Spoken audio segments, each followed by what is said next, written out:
So let's start getting towards the content. Now I've scared you enough to realize that you've got no hope in hell in ranking for anything. I'll tell you about how you can build a website and come up against some of these beasts. So the reason why I like building these media sites and putting together these companies is because they sell for multiples. I don't just like building funnels where I can sell one-to-one revenue. I want to kind of build something which is an asset and I can sell over time for multiple times on revenue or on profit. And that's where the value really lies. So if you're familiar, like, it depends how much you know, but with software companies, they obviously sell for a much bigger multiple because it's a lot harder to build software and there's a lot more IP in the software. Whereas if you're a publishing company, maybe not as high multiple, but still pretty good. If you have recurring revenue in your business, it sells for a lot more as well because it's more sustainable. People can expect the revenue to come in, month out. Nobody acquires a funnel or a standalone business. It was supposed to be or off a standalone, I guess. You're building a community of readers and driving purchase intent to your content. So I'm sure Ben's talked to you guys about this in the past, but purchase intent is really important. Intent in general is really important. When you're building funnels, offers, content, whatever, to really capture intent in your copywriting is key. And that's the critical element. That's why we look at market sophistication, right? That's why we say, are you product aware? Are you solution aware? Are you totally unaware? The intent in your market is critical. And media property allows you to put out content to establish intent. So if someone's coming in looking for a problem, I come up first. Number one, I've built brand equity with the person because I'm a reputable brand. Number two is now I've established their intent. Number three, I can sell them something.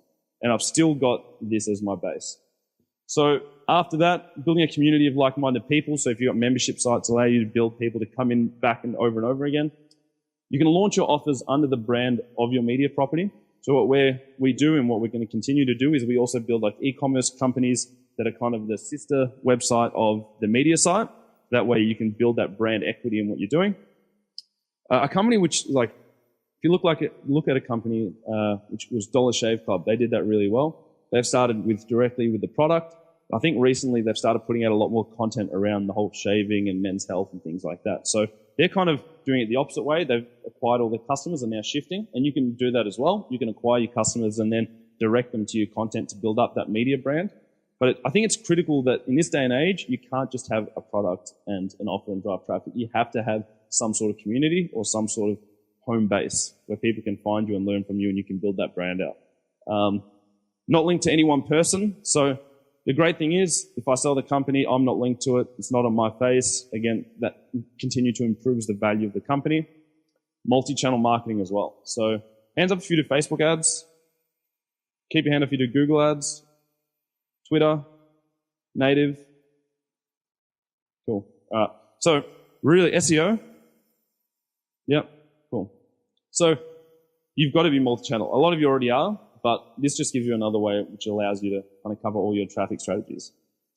So I'll go kind of a quick run through of how I build them, and then we're going to get into some of the actual strategies and the meaty bits of some of the hacks and things that I use. So pick a market. I like to go into B2C markets, business to consumer markets, because there's a lot of volume there. B2C I find is a lot easier typically than B2B when it comes to building a media site like this. They're just really good. I've had a good experience with them. And then we angle the brand. So what I like to do is I like to niche down one level. So let's say, for example, we're building something in the health space. We'll go down one and we'll choose maybe paleo or vegan or raw or some sort of level down. Maybe it'll be like dealing with chronic pain or, you know, for 50 plus, some sort of level down where you can niche down even further. Gives you a really good chunk of the market that you can specialize in.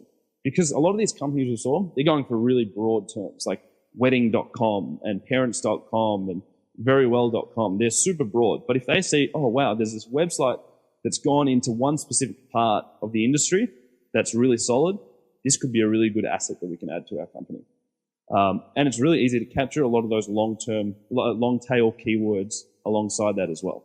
So always be thinking, you know, I had a friend that actually launched an email marketing agency a little while ago. And I think he went into, rather than just doing email marketing, he did email marketing for e-commerce. And it's just going a level down allows you to establish yourself as the authority very quickly. So a good little tidbit, no matter what business you're in. Competitive intelligence. That's probably my favorite thing to do is spying on people. If you want some tools, if you haven't heard of AdBeat, AdBeat's a really good tool for competitive intelligence. The other one is what runs where. So both of those tools are really good to show you what traffic is being run and to what landing pages. So if I put in revolutiongolf.com, it'll pull up the quiz that they're running traffic to, how many days the ads have been running, and the creative that's being used as well. And now Facebook recently has a little thing that says info and ads. So you can just go to someone's Facebook page and look at their ads. So it should be a lot easier than it used to be.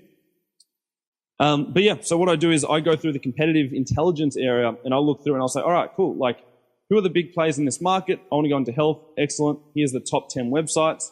Let's put them all into Ahrefs, the tool I showed you before, to see how much traffic they're getting through their SEO.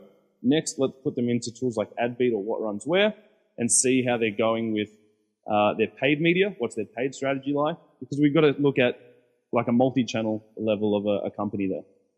And then we'll kind of figure out what creative's working, what headlines are working, what's getting most shares, what keywords are worth the most, what are they ranking for, and what overlap is there between them and their competitors. If there's 3 competitors out there and 2 of the 3 of them, they're all going for the same keyword, obviously there's going to be money in that keyword. Obviously there's value in those clicks. So don't waste your time going for, oh, they're not ranking for this, let's just try rank for this ourselves. They're not stupid. These guys have done their research. They know where the buyers are. So start looking at overlaps. Where's the content overlap between you and your competitors, or your competitors and each other? And then have a look, how do I establish myself in that market? So after that, we map out the value ladder. So I say, all right, cool. Well, now we've got the media site. We know what we want. We've gone 2 levels down. What's the offer going to be? How are we going to bring in people on the front end? What's that front end offer going to be? Are we going to have a series of products? Is it going to be physical products? Is it going to be digital products? Is it going to be courses? Is it going to be webinar? What's that front end offer going to be? And then build the value ladder. So what's the upsell going to be after that? Is there going to be a membership site? Is there going to be a recurring part of that offer that's going to keep people coming back over and over again? Are we going to have coaching? Is it going to be a mastermind? Is it going to be events, retreats, workshops? What are we going to be doing at that level afterwards? So we build out that value ladder. After that, we lay the groundwork for SEO. So SEO is a big part of building a media site. For us, we really use that so we can capture real estate in the market. Again, establish that buyer intent. After that, we systemize it and outsource it. So we've got a team in the Philippines who is really great for doing content. We've hired some people from ex-magazine writers like, Vogue and Forbes and things like that. We poach them, and then we get them to write our content, and we send them for editing in the UK and the US from someone who's, obviously a first-hand native English speaker, and make sure that it's perfect. So we're really capturing the best talent, but we're leveraging our costs so we don't have to pay full price like a lot of our competitors are doing. Because they typically hire straight out of the US, and obviously costs can inflate like that as well. So for someone like us, we've got to be really smart with our money. So we systemize it, we outsource it, then we go into the paid campaigns. What's our paid strategy going to look like? Facebook, Google Native. We outsource that as well, either through an agency or we find some media buyers and we give them some targets. We say, this is our cost per acquisition. These are the keywords we want to look for. These are what our competitors are doing. It's really important when you work with media buyers, you give them all the data you want. The reason why a lot of these agencies fail to work together is because, number one, they don't have an offer that's converting already. Number two, you haven't given them enough information on what actually they need to hit. Give them targets. This is the CPA we want. These are the target audience we need. This is our customer avatar.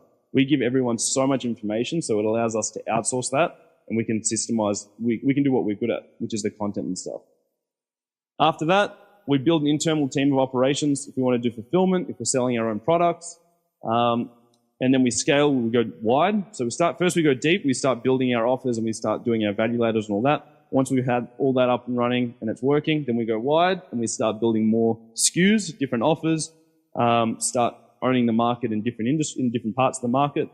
And then we acquire smaller sites as well. So if we find a little website that hasn't been touched in a while that needs an update, we find another website which has bits and pieces that we can just take for parts. We'll give them an offer and we'll try to buy those little sites out and merge them with our own. And then at the end we exit. So hopefully we've been enough of a pain, or we can go and work with a broker to say, all right, we want to sell this company. We're ready to go. Let's go and make some money off this company that we've just built and on to the next one. So that's kind of the process that we build these sites in and how we grow.